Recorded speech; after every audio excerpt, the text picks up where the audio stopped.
دنیا آخرت کی کھیتی ہے. کھیتی باڑی کرتے ہوئے انسان وہی کاٹتا ہے جس کو وہ بیجتا ہے. ایسا نہیں ہوتا کہ گندم بیجے اور چنا کاٹے. اسی طرح دنیا جس کو آخرت کی کھیتی سے تشبیہ دی جاتی ہے اس میں بھی انسان وہی کاٹے گا جو اس نے اپنی زندگی میں اعمال کیے ہوں گے. یعنی نیک اعمال والے نیکیوں کے بدلے انعام و اکرام حاصل کریں گے اور بد اعمال جہنم کا عذاب. قیامت کا دن کیسا ہوگا؟ حضرت آدم علیہ السلام سے لے کر دنیا کے آخری انسان تک کیسے اربوں لوگ ایک میدان میں جمع ہوں گے؟ کس طرح عدالت لگائی جائے گی؟ جنت اور دوزخ کا فاصلہ میدان حشر سے کتنا ہوگا؟ جن لوگوں کی ناگہانی موت واقع ہو جائے جیسا کہ طیارہ حادثہ وغیرہ میں اور ان کو قبر نصیب نہ ہو، ان کا حساب کس طرح کیا جائے گا جبکہ وہ قبر میں نہیں ہوں گے؟ اور بعض لوگ ایسے بھی ہیں جو اپنی زندگی میں ہی اپنی قبر کی جگہ خرید لیتے ہیں یا اپنا کفن آب زمزم سے اس لیے دھو کر رکھ لیتے ہیں تاکہ جہنم کی آگ اس کو نہ چھوئے. بعض روایات میں آتا ہے کہ قبر ہر روز انسان کو پکارتی ہے. کیا ہم آخرت کی تیاری کر رہے ہیں؟ ایک ایسا امتحان جس کا پرچہ آؤٹ ہے اور اپنا رزلٹ اعمال کو دیکھتے ہوئے پہلے ہی قیاس کیا جا سکتا ہے. اسی پر آج کتب آن لائن میں بات کریں گے.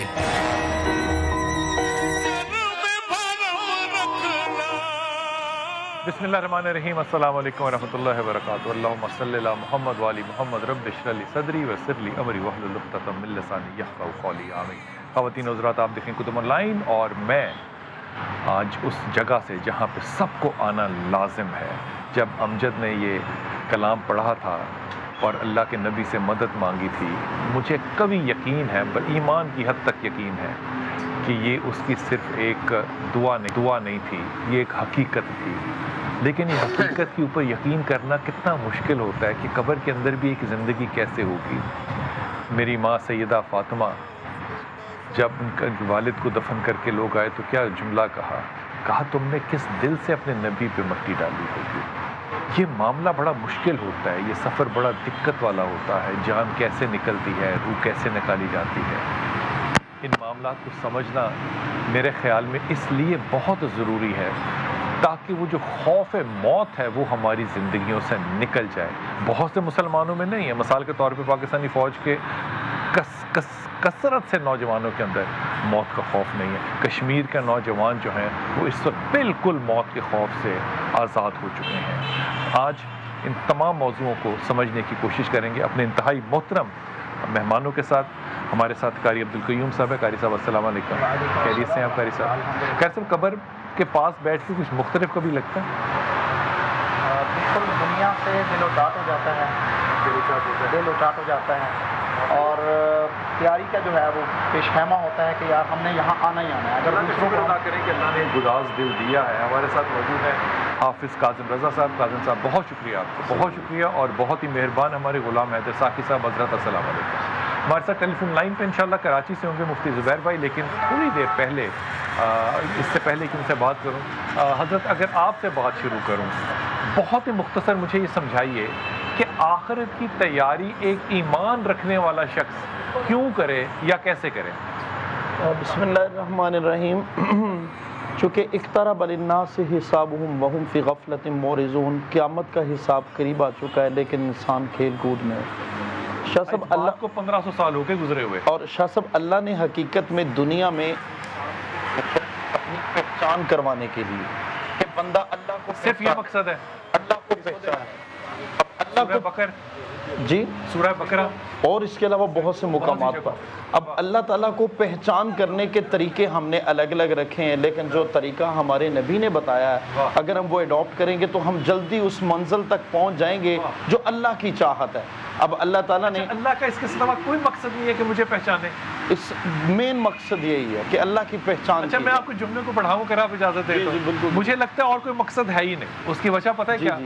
جتنی وہ چیزیں جن کے پیچھے میرے جیسا شخص ساری زندگی بھاگتا ہے وہ ساری ذمہ داریاں اللہ نے لے لی ہیں. بے شک.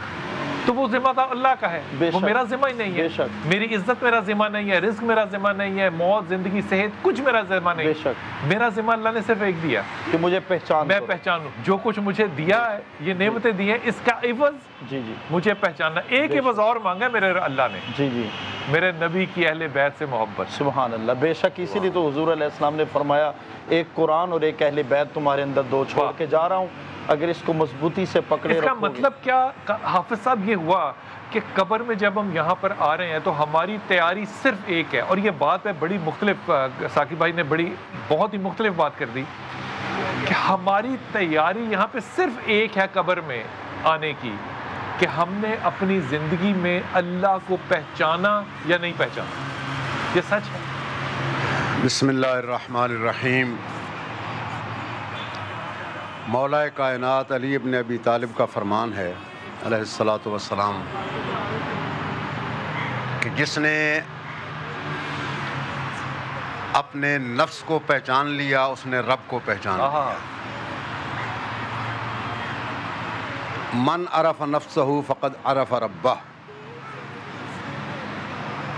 جب تک انسان اپنی معرفت حاصل نہ کرے اس وقت اللہ کی پہچان مشکل ہو جاتی ہے. اس کا مطلب وہ جو سارے لوگ خود شناس نہ ہوں وہ خدا شناس نہیں ہو سکتے. خدا شناس ہونا مشکل ہے جب تک اپنی معرفت نہ ہو کہ اللہ کی ذات نے یہ چند فٹ کا وجود ہمیں کس لیے عطا فرمایا. اور یہ ارشاد فرمایا وما خلقت الجن والانس الا لیعبدون. لیکن یہاں پر اس کی وضاحت میں لیعرفون بھی کہا گیا ہے.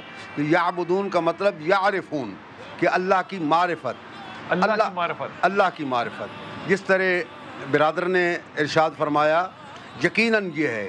لیکن اس معرفت کے ساتھ خالق کائنات نے اس انسان کو جو خلق کیا ہے ایک نظام کائنات بنایا ہے. اس نظام کائنات کے حوالے سے انسان کے لیے ایک قیود مہیا کی ہیں اور ان قیود کا مقصد بنیادی طور پر اس انسان کے گرد چلتا ہے. قیود سے کیا مراد؟ یعنی تمہاری زندگی کا اصل مقصد کیا ہے؟ صرف عبادت معرفت صرف عبادت اس سے مراد یہ نہیں کہ نماز روزہ حج زکوٰۃ. یہ معرفت نہیں ہے. معرفت ضرور ہے. یہ فرائض ہے. یہ حکم کی پابندی ہے. اصل معرفت یہ ہے کہ جس مقصد کے لیے تجھے خلق کیا گیا ہے وہ مقصد ہے کیا. وہ مقصد انسانی وہ مقصد یہ ہے کہ انسان کو اللہ نے اس حوالے سے خلق کیا ہے کہ تو میری معرفت حاصل کر کے مجھے پہچان اور یہ کائنات اور میری مان. ہاں بالکل اور میری مان اور جو حکم دے اس کے مطابق عمل کرنا. اور ایک میں عرض کروں کتب صاحب کہ یہ حکم جو ہوتا ہے یہ انسان سمجھتا ہے میرے لیے اب مجبوری نماز روزہ. ہر حکم میں انسانی پہلو موجود ہے, معاشرتی پہلو موجود ہے, اصلاحی پہلو موجود ہے. چاہے وضو کا عمل ہے, چاہے نماز کا عمل ہے, چاہے تہجد کا عمل ہے. جب تک انسان, چونکہ انسان کو حکم ہوتا ہے کہ انسان پاک کپڑوں سے مباح کپڑوں سے نماز پڑھے, اس کا مطلب یہ ہے کہ مباح کپڑے تب ہی ہوں گے کہ جب رزق حلال ہوگا. تو یہ تمام کے تمام پہلو معرفت میں آ جاتے ہیں. واہ واہ واہ, بڑی خوبصورت بات کی ثاقب بھائی.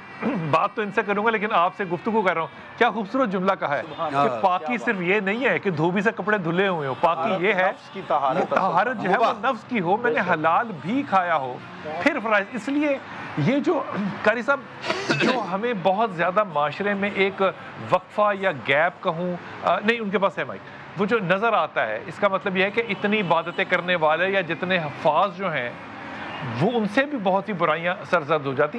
شاید اس کا یہ بھی عمل ہو کہ ہم وہ رزق نہیں کماتے. میں یہ نہیں پوچھ رہا, مجھے ایک عمل بتائیے جو میں زندگی میں کروں اور اسی راستے پہ چلوں تو میری یہ قبر جو ہے یہ آسان اور ٹھنڈی ہو. بسم اللہ الرحمن الرحیم. لاکھوں کروڑوں درود و سلام ہوں محمد رسول اللہ صلی اللہ علیہ وسلم پر, جنہوں نے انسان کو انسانیت کا درس دیا اور زندگی کی ہر راہ میں رہنمائی فرمائی. بلال بھائی, آج کا یہ جو پروگرام آپ قبرستان حقیقی دنیا سے کر رہے ہیں, یہ ایک حقیقت کی دنیا, یہ زندہ ہے, یہ ایک حقیقت کی دنیا ہے, ٹھیک ہے, جس سے لوگوں نے چشم پوشی کی ہوئی ہے اور یہاں پر ہر ایک نے آنا ہے. نبی کریم صلی اللہ علیہ وسلم سے یہی سوال کیا گیا کہ مجھے ایک ایسا عمل بتائیں کہ میں اس پر عمل کروں اور وہ آخری عمل ہو. واہ. تو رسول اللہ صلی اللہ علیہ وسلم کا یہ فرمان صحیح مسلم کے اندر موجود ہے, قل لا الہ الا اللہ ثم استقم. اے بندہ لا الہ الا اللہ کہہ دے اور پھر اس پر ڈٹ جا. سورۃ محمد میں اللہ تعالیٰ نے اس چیز کا ذکر کیا ہے کہ فَاعْلَمْ أَنَّهُ لَا إِلَهَ إِلَّا اللَّهُ, تیرا یہ علم ہونا چاہیے، اور یہ علم قطعی ہونا چاہیے اور حقیقی علم ہونا چاہیے، اس میں تیری گرپ ہونی چاہیے کہ اللہ کے علاوہ کوئی عبادت کے لائق نہیں ہے۔ مطلب قاری صاحب یہ ہوا کہ یہ رٹا نہیں ہے، رٹا نہیں ہے، یہ پورا ایک سسٹم ہے، یہ پورا ایک قانون ہے، یہ پورا ایک نصاب ہے۔ یقین کامل ہونا صرف کہنا نہیں ہے، یہ صرف الفاظ کی حد تک نہیں ہے، یہ الفاظ کی حد تک نہیں ہے، یہ پورا ایک سلیبس ہے، یہ ایک پورا ایک نصاب ہے۔ اس کے اوپر جو ہے وہ تھنک حاصل کرنا، اس کے اوپر فہم حاصل کرنا، یہ بنیاد ہے۔ اللہ کے رسول صلی اللہ علیہ وسلم نے جو پہلا واعظ کیا تھا صفا کی پہاڑی پہ کھڑے ہو کے، وہ بھی یہی تھا کہ قولوا لا الہ الا اللہ، اگر تم لا الہ الا اللہ کہہ دو، اس کے مطلب کو، معنی کو، مفہوم کو سمجھ کر، تو تم پوری دنیا کے مالک بن جاؤ گے۔ اب ذرا رک جائیے ساقی صاحب، آخر مجھے لا الہ الا اللہ محمد رسول اللہ سمجھنے کے لیے صلی اللہ علیہ وسلم، آخر مجھے کیمسٹری پڑھنی پڑے، مجھے ٹائم تھیسس پڑھنا پڑے، مجھے اسٹیفن ہاکن پڑھنا پڑے، تو وہ بھی تو اللہ کی راہ میں ہوا۔ بسم اللہ الرحمن الرحیم۔ شاہ صاحب، ہم چونکہ ایز اے مسلم ہمارا کانسیپٹ ایک الگ وے ہے، اور جو غیر مسلم ہوتے ہیں ان کا کانسیپٹ آف وے ایک الگ ہوتا ہے۔ میں شاہ صاحب آپ کی ساری باتوں پہ صرف ایک چھوٹی سی ایک دلیل پیش کرتا ہوں۔ زید بن حارثہ صحابی رسول ہیں، صبح کا وقت ہے، حضور نے دیکھ کر فرمایا زید بن حارثہ آج تمہاری صبح کیسے ہوئی؟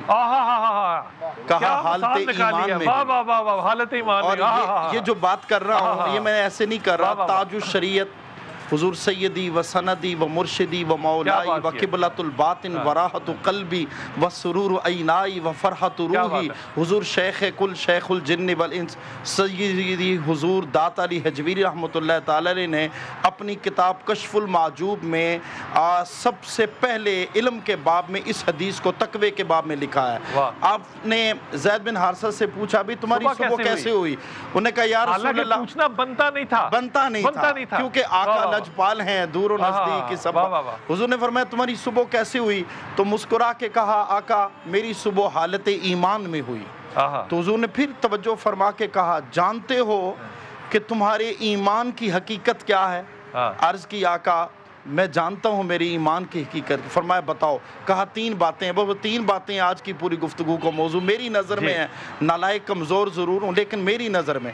حضور نے پوچھا وہ کیا ہے؟ کہا یا رسول اللہ پہلی بات خود دنیا میں ہوں، دنیا خود ہی میں نہیں ہے۔ واہ، خود دنیا میں رہتا پھرتا اٹھتا پھرتا، شادی بیاہ حلال حرام سب، پانی نہیں ہے، خود دنیا میں ہوں، دنیا خود ہی میں نہیں رہنے دیتا۔ نمبر 2، جب سے یہ کیفیت ہے رات بھر سیراب ہوتا ہوں، دن کو پیاسا مارا پھرتا ہوں۔ واہ، پوچھا کس کی پیاس؟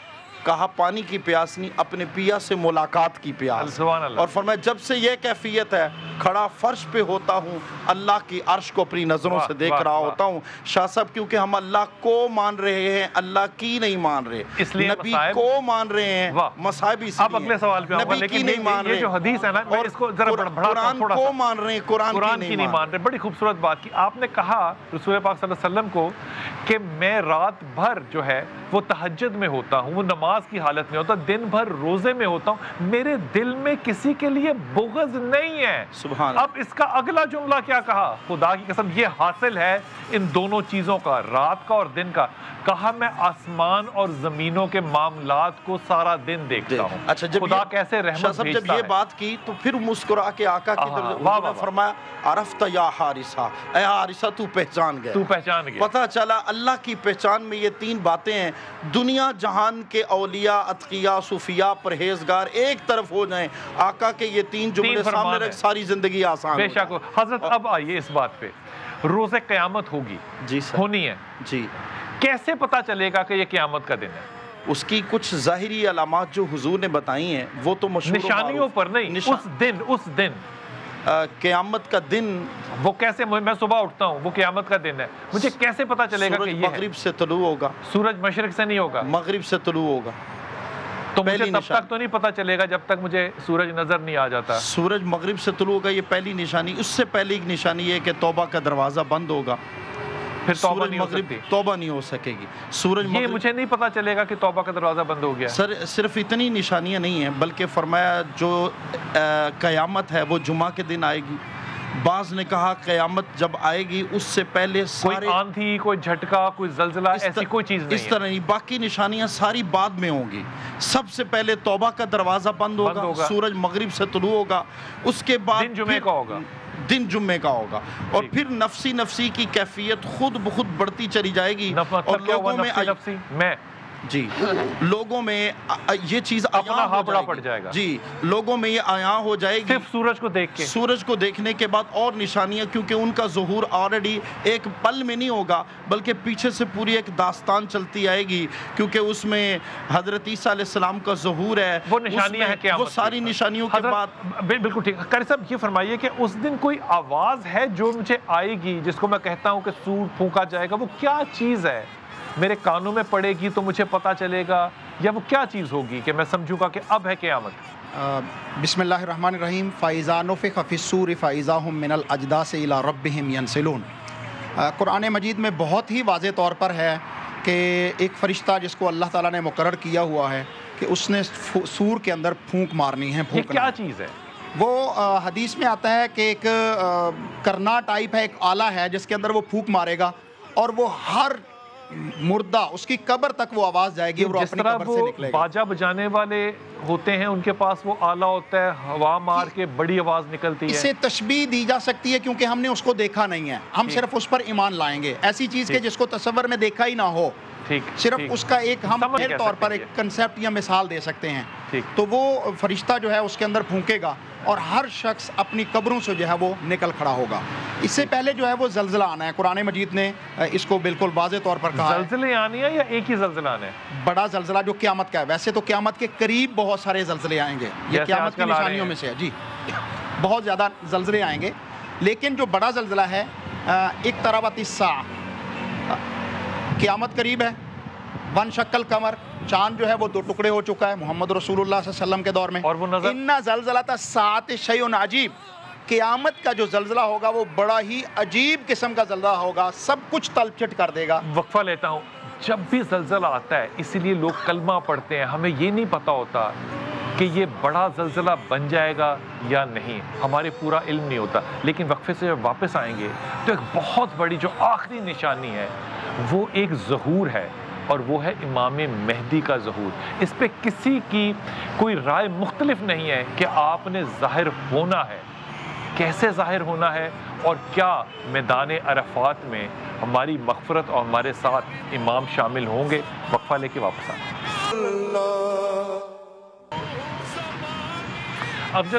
جب تک یہ دنیا قائم ہے، یا جب تک کم از کم میری زندگی ہے، یا جو بھی اس سے محبت کرنے والے جب بھی یہ کلام سنیں گے تو اس کے کلام پہ مجھے یقین ہے جن کو اللہ تعالیٰ تھوڑی سی ہدایت دے گا وہ اس پہ آمین ضرور کہیں گے کہ یا رسول اللہ آپ کا دیدار ہمیں قبر میں ضرور ہو۔ شفاعت رسول بھائی ہمارے ساتھ ہیں، بہت شکریہ۔ السلام علیکم شفاعت بھائی۔ وعلیکم السلام ورحمۃ اللہ وبرکاتہ۔ وعلیکم السلام ورحمۃ اللہ وبرکاتہ۔ حضرت آپ سے بڑی جرت کے ساتھ یہ بات کر رہا ہوں، جو میدان عرفات ہے اگر آپ جا کے وہاں پہ حقیقتاً اس کو فزیکلی دیکھیں، جس طرح کہ بہت سے لوگ ہم لوگ خانہ کعبہ کو دیکھتے ہیں، ٹیلی ویژن پہ دیکھتے ہیں تو ہمیں بہت بڑی جگہ لگتی ہے، لیکن جب وہاں جا کے دیکھتے ہیں تو حقیقت کی نگاہ میں وہ اتنی بڑی جگہ نہیں ہوتی ہے۔ میدان عرفات میں جائیں تو وہ اتنی جگہ نہیں نظر آتی کہ حضرت آدم سے لے کے قیامت تک کے سارے لوگ وہاں پہ اکٹھے ہو جائیں۔ ایک تو یہ سمجھائیے گا کہ یہ میدان عرفات کوئی تشبیہاً ہے یا ہم نے واقعی اسی میدان کے اندر اکٹھے ہونا ہے اور آدم سے لے کے آخری شخص تک یہیں پہ لوگ سب ہوں گے؟ کیا یہ واقعی ایسا حقیقت ہے، یہیں پہ اکٹھے ہونا ہے سب نے؟ احادیث پاک کے حوالے سے اگر آپ دیکھیں تو اس کی روشنی میں تو یہی عقیدہ رکھنا ہوگا کہ قیامت کے بعد اسی میدان عرفات میں اللہ تعالیٰ قیامت کا میدان لگائے گا۔ اب رہی یہ بات کہ وہ میدان آج کل حاجیوں کی وجہ سے وہ تنگ پڑ جاتا ہے، تو آدم علیہ السلام سے لے کر آخری انسان تک سب انسانوں کا وہاں جمع ہونا اور اس کی وسعت کا سوال ہے۔ یہ سوال حل ہو جاتا ہے اگر آپ قیامت کا منظر دیکھیں کہ رب العالمین کی اتنی قدرت اور طاقت ہے کہ وہ زمین پر زلزلے برپا ہوں گے، پہاڑ جو ہیں وہ اڑنا شروع ہو جائیں گے کپاس کے اولوں کی طرح۔ جو رب العالمین اتنی بڑی کائنات کو منٹوں میں ختم کر سکتا ہے، اور جو اتنی بڑی کائنات کو منٹوں سیکنڈوں میں کن فیکون کر سکتا ہے، اس کے لیے یہ ہرگز ناممکن نہیں کہ وہ اس میدان وسعت کو اتنی وسعت نہ عطا فرما سکے کہ ساری انسانیت وہاں اکٹھی ہو جائے. خود تصور قیامت اس بات کا ثبوت ہے کہ رب العالمین آنے عرفات کو تو اپنی قدرت سے شفاعت رسول بھائی، یہ جو ہم کہتے ہیں میزان لگا ہوگا، کوئی تکڑی ہے جس پہ کہ اعمال تولے جا رہے ہوں گے، وہ اسی میدان میں ہوں گے؟ جب میدان قیامت یہیں ہوگا تو رب کا عرش بھی یہیں ہوگا، اور نبی پاک صلی اللہ علیہ وسلم خدا کے اس عرش پر خدا کے ساتھ جلوہ گر بھی یہیں ہوں گے، حساب و کتاب بھی یہیں ہوگا، میزان بھی یہیں ہوگا، پلسرات اور حوض کوثر بھی یہیں ہوگا، کیونکہ میدان قیامت کے قریب یہ سارے مناظر ہیں. تو جب میدان قیامت عرفات کے میدان میں ہوگا. ایک بات بتائیے، اور یہ آپ نے بات جو ہے نا علم سے زیادہ اپنے دل سے بتانی ہے مجھے. سب سے ایک ہی بات پوچھوں گا، اگر میں اللہ سے اپنی زندگی میں قیامت آنے سے پہلے کہوں، دیکھیے اللہ کے پاس تو سب سے زیادہ طاقت ہے نا، وہ ہر چیز پہ قادر ہے، اور میں بے قادر ہوں، میرا کسی چیز پہ میری قدرت نہیں ہے. اللہ اتنا قدرت ہونے والے کے باوجود جب میں اللہ سے کہتا ہوں اللہ معاف کر دے، اللہ معاف کر دیتا ہے. اللہ میری توبہ، اللہ کہتا ہے معاف کر دیا.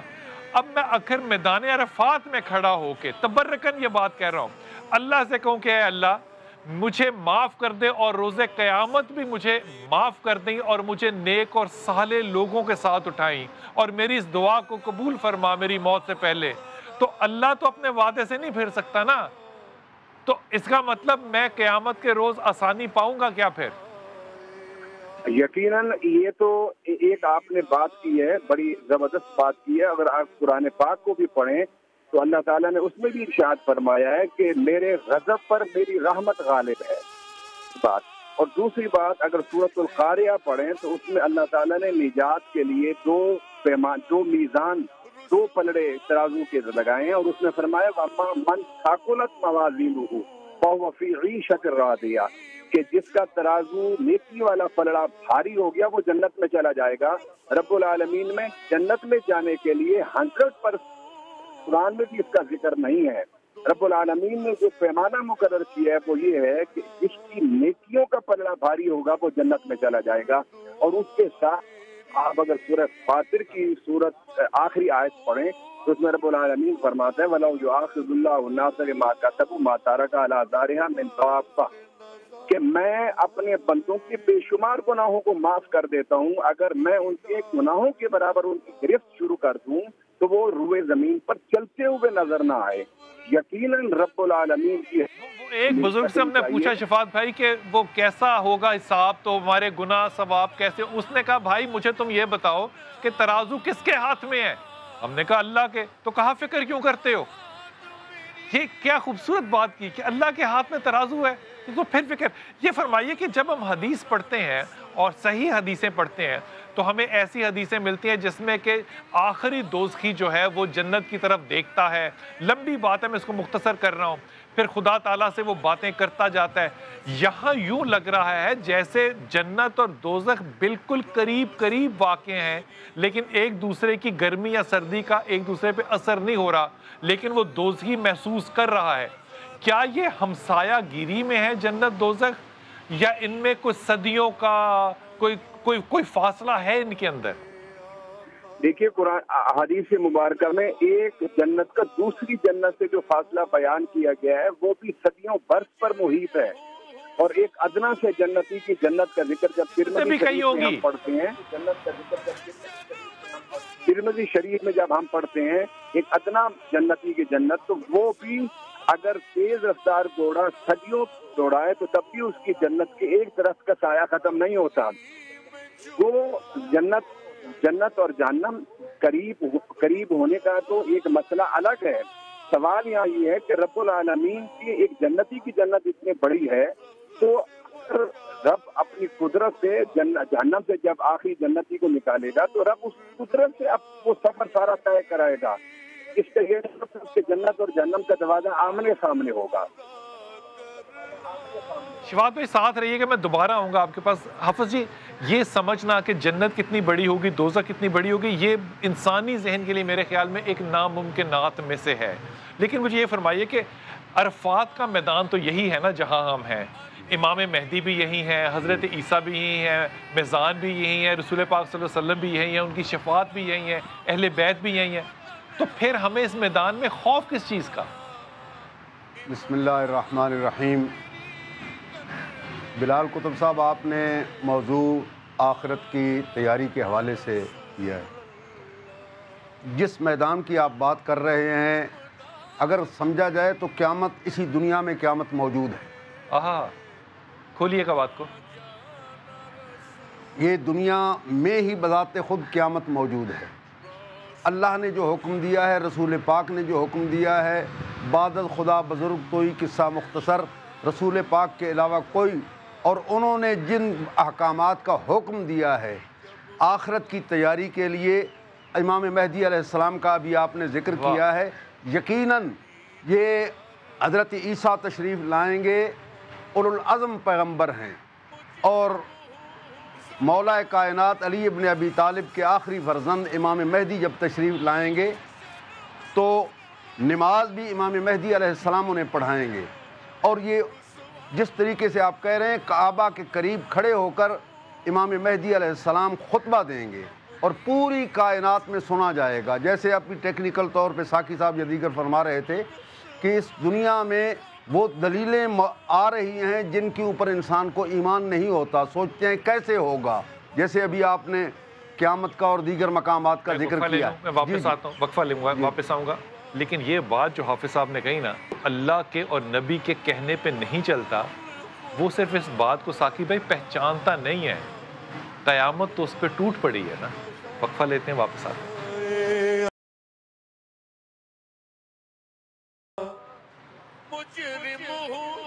بہت سے لوگ آپ نے ایسے عاجز دیکھے ہوں گے قاری صاحب، جو اپنی زندگی میں خاص طور پہ وہ بزرگ، ضروری نہیں ہے بزرگ ہو، یہ ایک مثال دے رہا ہوں کیونکہ میری یہ تجربے میں ایسی بات آئی ہے، بہت سے ایسے بزرگ جو اکیلے ہوں، جن کے بچے یہاں پر نہ ہوں، جو امیگرینٹس ہو گئے، وہ اکیلے ہوتے ہیں، وہ اپنی قبریں بھی پہلے کھدوا کے بنوا کے تیار کر لیتے ہیں۔ کیا یہ کرنا درست ہے؟ اللہ کے رسول صلی اللہ علیہ وسلم نے فرمایا کہ قبروں کی زیارت کیا کرو، کیونکہ یہ دنیا کی لذتوں کو توڑ دینے والی ہے۔ موت کی جو ہے وہ ذکر کیا کرو۔ تو یہ تو ایمان کی علامت ہے کہ انسان پہلے سے تیاری کر کے بیٹھا ہے، لیکن اسے یہ نہیں پتا کہ اس نے کس جگہ پر فوت ہونا ہے۔ یہ قرآن مجید کی آیت ہے۔ قبر بنائے لیکن یہ بھی دعا کرے کہ اللہ اس کو نصیب کریں۔ یہ تو بڑی بات ہے، لیکن بات یہ ہے کہ انسان کو یہ نہیں پتا کہ اس نے کس جگہ پر فوت ہونا ہے۔ اچھا، یہ بات کمال ہے قاری صاحب۔ بہت اہم بات، آج پروگرام کا وقت بھی بہت کم ہے، کہنا چاہتا ہوں کہ آج جو لبرلز ہیں وہ یہاں تک پہنچ گئے ہیں۔ ایک لنڈن میں واقعہ ہوا ہے، اختر کیانی صاحب فوت ہوئے اور ان کے بچوں نے کہا کہ ہم نے اس کو جلانا ہے ہندوؤں کی طرح، اور یہاں تک معاملات پہنچ گئے ہیں۔ تو ہمیں مسجد کے ساتھ، علماء کے ساتھ اپنے تعلق کو مضبوط کرنا چاہیے اور اپنی اولادوں کو تربیت دینی چاہیے اور وصیت لکھ کے رکھنی چاہیے کہ میرے مرنے کے بعد میرے ساتھ معاملات کیا کیے جائیں۔ قابل ہو کہ آپ کی وصیت کو سن سکے، پڑھ سکے اور اس پہ عمل کر سکے۔ ساقی بھائی، ہم عام طور پہ دیکھتے ہیں، ویسے میں نے ان کی بات کو بڑھا رہا ہوں، جتنے لوگوں نے یہ دعا کی نا کہ اللہ ہمیں مدینے میں موت دے، ان کی موت ہم نے ہوتے ہوئے دیکھی۔ یہ اللہ تعالیٰ دعا قبول کرنے والا۔ مجھے یہ فرمائیے کہ کچھ لوگ جب مدینے سے آتے ہیں یا کربلا سے آتے ہیں تو تحفے کے طور پہ آپ کے لیے کفن لے کر آتے ہیں، یہ تحفہ دینا درست ہے؟ یہ ایک نسبت ہے اور ایک عقیدت ہے کہ اس چیز کی نسبت اگر اس پاک سرزمین سے ہوگی تو شاید ہماری بخشش کا ایک بہانہ یہ بات درست ہے۔ لیکن مولا کائنات سے کسی نے سوال کیا کہ حضرت قیامت کب آئے گی؟ فرمایا موت آنے کی دیر ہے، قیامت آ جائے گی۔ موت آنے کی دیر ہے، وضاحت کریں، موت آئے گی، قیامت آ جائے گی۔ فرمایا اس لیے کہ جو زندگی میں تم اعمال کر سکتے ہو مرنے کے بعد وہ نہیں کر سکتے، لہٰذا تمہاری موت ہی تمہارے لیے قیامت۔ احرام جو ہم باندھتے ہیں عمرے پہ یا حج پہ، کیا اس کو کفن کے طور پہ استعمال کر سکتے ہیں؟ نہیں، چونکہ مرد کے لیے 3 کپڑے ہیں، عورت کے لیے 5 کپڑے ہیں، لیکن حضرت حمزہ کو آپ کو پتہ ہے کپڑے ملے ہی نہیں، لیکن ممانت نہیں ہے۔ جیسے حضور علیہ السلام نے اپنا جبہ مبارک سیدہ کائنات فاطمہ الزہرا ان کو دیا تھا، تو یہ ایک نسبت کی بات ہے۔ تو آپ اگر زمزم سے لوگ دھو کر لاتے ہیں اپنے کو، اور اللہ تعالیٰ کے رسول کی یہ حدیث ہے کہ جس نے اپنے چہرے پہ وہ زمزم لگایا وہ آگ میں نہیں جلایا جائے گا، اس لیے لوگ جاتے ہیں تو زمزم پیتے بھی۔ تو کیا زمزم میں اگر کفن ہو تو بخشش کے زیادہ چانسز؟ جی، امید کی جا سکتی ہے اللہ کے حضور، ورنہ کلمے سے افضل تو کوئی اور چیز نہیں ہے۔ اگر کلمہ دل میں ہو تو پھر بھی اللہ پکڑ کرنے پہ آئے تو پکڑ سکتا ہے۔ تو زمزم تو ایک الگ چیز ہے، کلمہ تو عرش پہ لکھا ہے۔ کلمہ حضرت یہ فرما دیجئے کہ جب ہم قبر میں مردے کو ڈالتے ہیں تو ہم اس کے ساتھ بہت سی چیزیں رکھ دیتے ہیں، ہر عقیدے کے مطابق اپنے اپنے معاملات دنیا کے ہوتے ہیں۔ کیا یہ کرنا صحیح ہے؟ اگر صحیح ہے تو کیا چیز رکھنی افضل ہے یا بہتر ہے؟ بلال کتب صاحب، یہ تمام چیزیں تبرکن ہیں، ہر چیز کی برکت ہے. مثلا آپ قرآن کی تلاوت بعد میں کرتے ہیں، اس کا بھی اجر ہے.